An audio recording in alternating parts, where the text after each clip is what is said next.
రంజిత్, వాడి next target నువ్వే అని ఎలా చెప్పగలుగుతున్నావు? డాక్టర్ రమ్య ఫారెన్సిక్ పెథాలజిస్ట్ గా వర్క్ చేయగా లాయర్ విష్ణు ఎవిడెన్స్ ని అప్రూవ్ చేసిన కేసు, నేను ఇన్వెస్టిగేట్ చేసిన కేసు. Catherine Emmanuel. ఆ కేసు మన బ్రాంచ్ కు మెయిన్ గా అసైన్ అవ్వడానికి కారణం శివానంద్ కేసు వేసి పోరాటం చేయడమే. యా యా యా ఇమాన్యుయల్, అతని భార్య architect couple. Exactly sir. Yeah, బాగా డబ్బున్న వాళ్ళు. క్యాథరిన్ వాళ్ళ ఒక్కగానొక అమ్మాయి. సంతోషమైన కుటుంబం.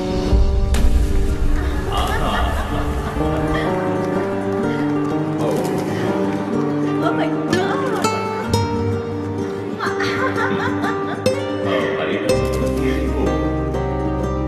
ఆ ఇంట్లో ఓ పనివాడు ఉండేవాడు, పేరు Mariyadasu.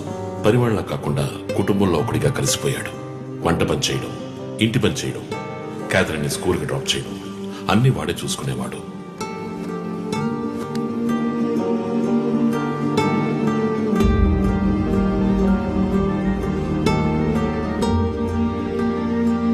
Mommy, look what I want. Oh, good, good. I have to go. Bye. Good show, Kathy. Keep it up. Good. బాగా బిజీగా ఉన్న పేరెంట్స్ దగ్గర దక్కని ప్రేమ, అభిమానం క్యాథరిన్ కి మరియదాస్ దగ్గర దక్కాయి.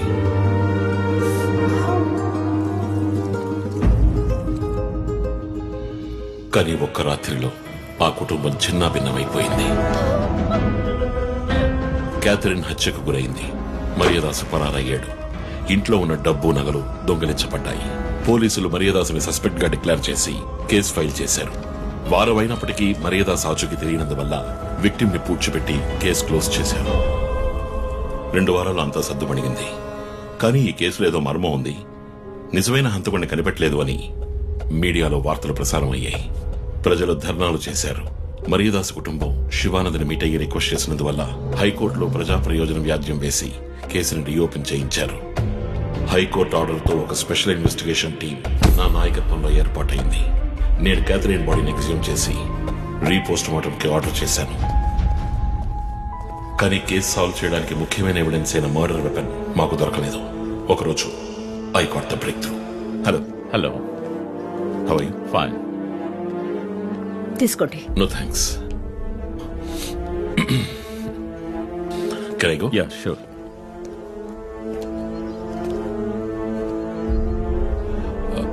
ఓ, మీరు గోల్ఫ్ ప్లేయరా? Yes, sir. ఏ క్లబ్ లో ఆడుతున్నారు? గచ్చిబౌలి క్లబ్ లో.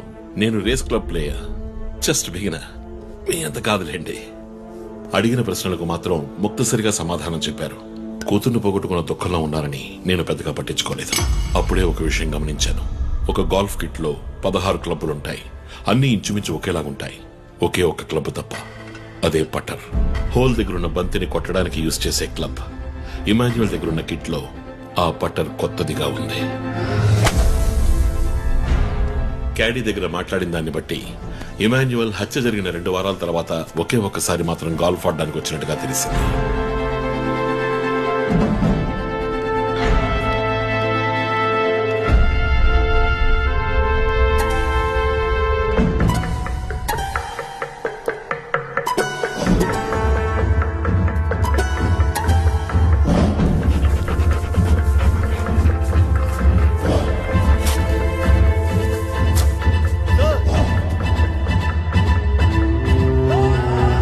అనుమానం వచ్చిన చోట తవ్వగా దొరికిన గాల్ఫ్ పటర్ మేక్, ఫింగర్ ప్రింట్స్ బట్టి చూస్తే అది ఇమాన్యుయల్ కి చెందిన మిస్సింగ్ పటర్ గా తేలింది. ఫోరెన్సిక్ ల్యాబ్ ఎగ్జామినేషన్ లో మేము వెతుకుతున్న మర్డర్ వెపన్ అదేనని నిర్ధారణ అయింది. డిఎన్ఏ రిపోర్ట్ లో 2 ముఖ్యమైన ఆధారాలు దొరికాయి. ఫస్ట్, క్రైమ్ స్పాట్ లో క్యాథరిన్ మాత్రమే కాదు, మరియదాసు రక్తం కూడా ఉంది. సెకండ్లీ, దొరికిన గాల్ఫ్ పటర్ మీద ఉన్న బ్లడ్ ట్రేసెస్ మరియదాసువి. సో మరియదాసు మిస్ కాలేదు, మర్డర్ చేయబడ్డాడని కనిపెట్టాను. పెథాలజీ రిపోర్ట్ ప్రకారం ఆ అమ్మాయి చనిపోవడానికి ముందు సెక్స్ లో పాల్గొన్నట్టుగా కన్ఫర్మ్ అయింది. స్పర్మ్ డిపాజిట్ లో ఉన్న డిఎన్ఏ మరియదాసు డిఎన్ఏతో మ్యాచ్ అయింది. కేసు సాల్వ్ చేసేసాం.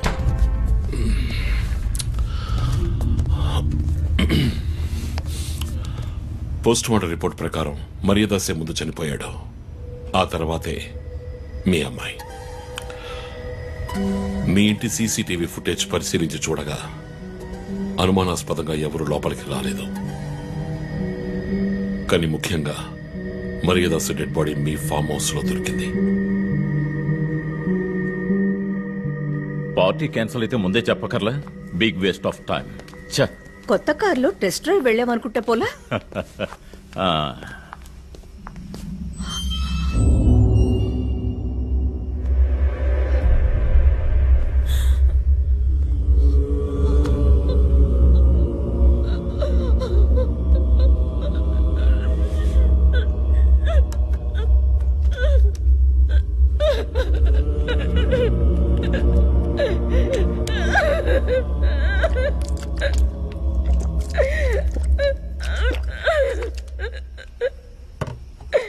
నన్ను క్షమించండమ్మా.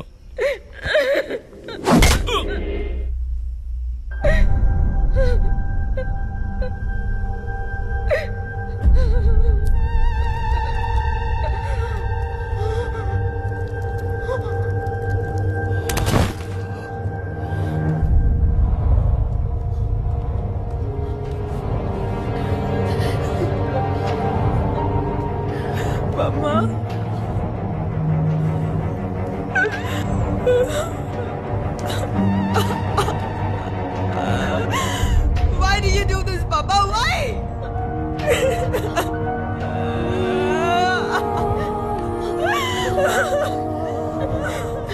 నీకేం తక్కువ చేసాం కాదు? నీకేమైనా పిచ్చి పట్టిందా? చూడు, నువ్వు చిన్నపిల్లవి. నీ మంచి కోసమే చెప్తున్నాను. అంతా మేము చూసుకుంటాం.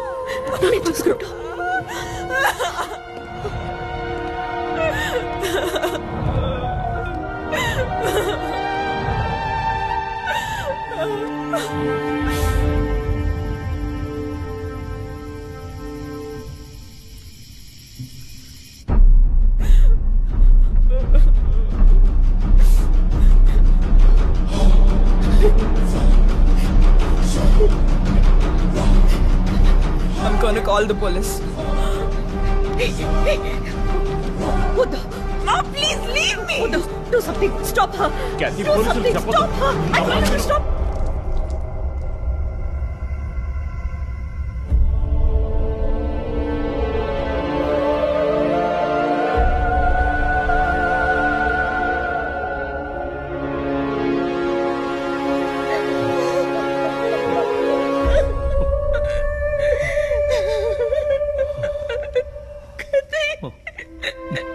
ఇమాన్యువల్ సొసైటీలో చాలా గొప్ప వ్యక్తి, హైలీ ఇన్ఫ్లుయెన్షియల్. ఆ హత్యని కవరప్ చేసి క్రైమ్స్ ని క్లీన్ చేసేశారు. డబ్బు నగలు దొంగలించబడి క్యాథరిన్ హత్య చేయబడిందని కేసు క్లోజ్ చేసేశారు.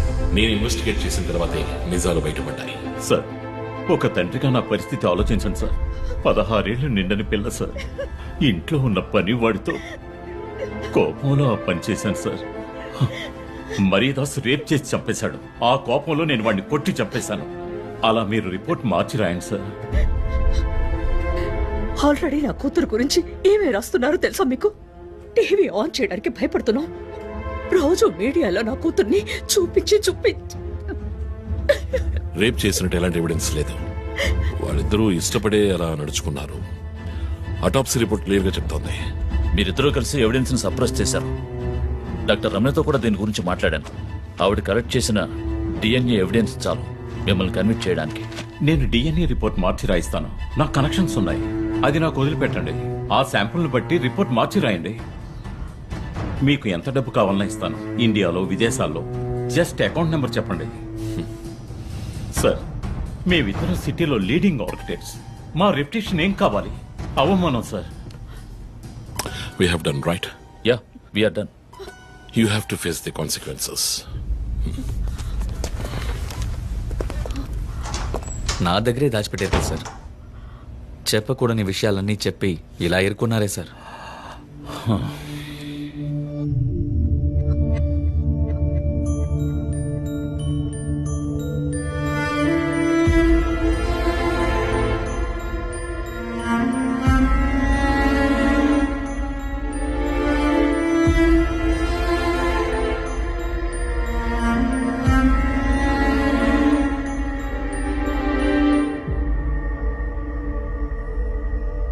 క్యాథరిన్ వయస్సు మనల్ని అర్థం చేసుకోలేదు. అడిగిందల్లా కొనిచ్చాం. డబ్బు ఖర్చు చేసామే కానీ కొంచెం టైం ఖర్చు చేసి ఉండాల్సింది.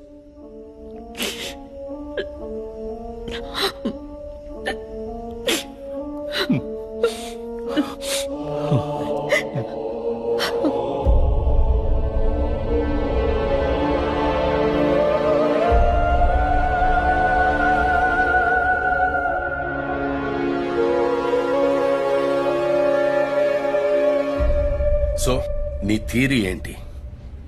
శివానంద్, డాక్టర్ రమ్య, విష్ణు, ఆ తర్వాత నేను, మా నలుగురిని కనెక్ట్ చేసే కేసు ఇది. ఈ కేసు వల్ల బాధించబడ్డ ఎవరో ఒకరే సస్పెక్ట్. ఎవరు? ఆ కుటుంబంలో అందరూ చచ్చిపోయారు కదా. రిలేటివ్స్, వాళ్ళ చావు వల్ల బాధించబడ్డ ఎవరైనా ఒకళ్ళు. వాళ్ళు చచ్చిపోయి 3 ఏళ్ళు అయింది. ఇన్నాళ్ళు లేనిది ఇప్పుడు ఎందుకు జరుగుతోంది? I'm not convinced. Sir, investigation చేస్తేనే కదా sir. Ranjith, I'm sorry, I have to do this. ఇక నుంచి ఈ కేసు నేను తీసుకుంటున్నాను. మీరిద్దరూ నాకు రిపోర్ట్ చేయండి. Sir please sir. నువ్వు పర్సనల్ గా ఇన్వాల్వ్ అయ్యావు. నీ జడ్జ్మెంట్ సరిగ్గా ఉండదు. నీకు పార్కిన్సన్స్ ఉందని నా దగ్గర దాచడమే తప్పు. ఆ రోజు ఏమైనా అయి ఉంటే? సార్, నేను ఇన్వెస్టిగేషన్ లో ఉండి తీరాలి సార్. ఉంటావు, కానీ ఫీల్డ్ వర్క్ లో కాదు. Vandana, I'm ready to meet the press.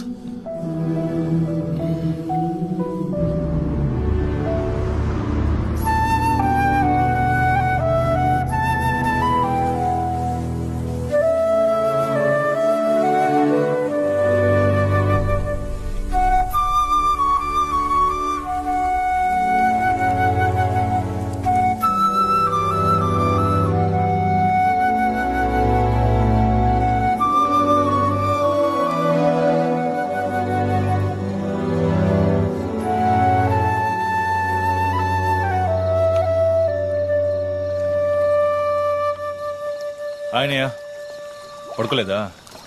ఆ సీరియల్ కిల్లర్ కేసు నిన్ను పడుకోనివ్వట్లేదా? నువ్వే ఇంకా పడుకోలేదు?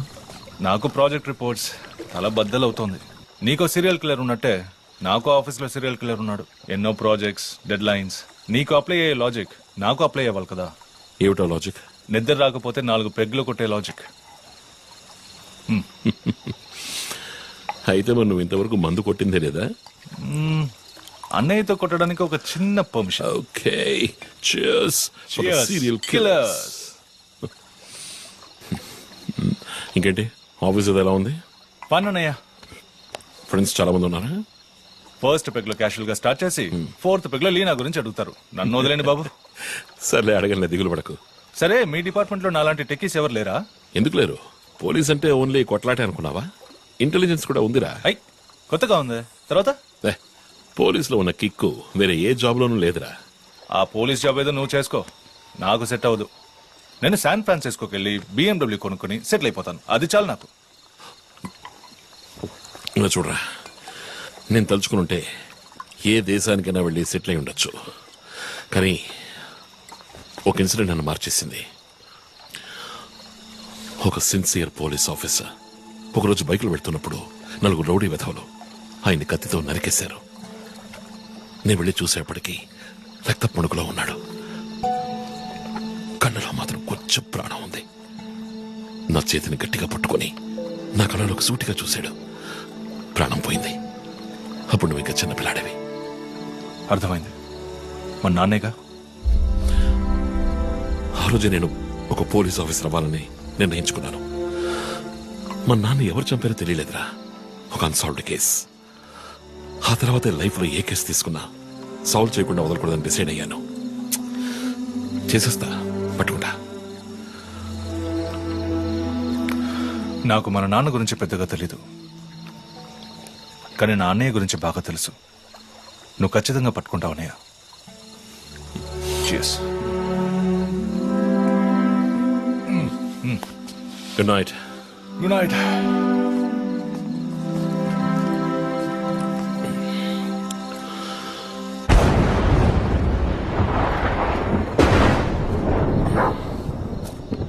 Okay,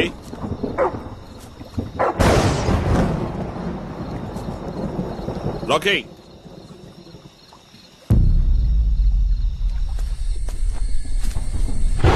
okay,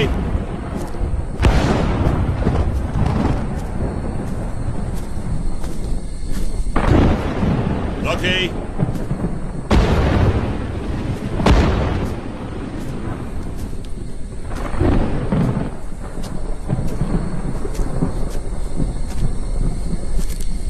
Rocky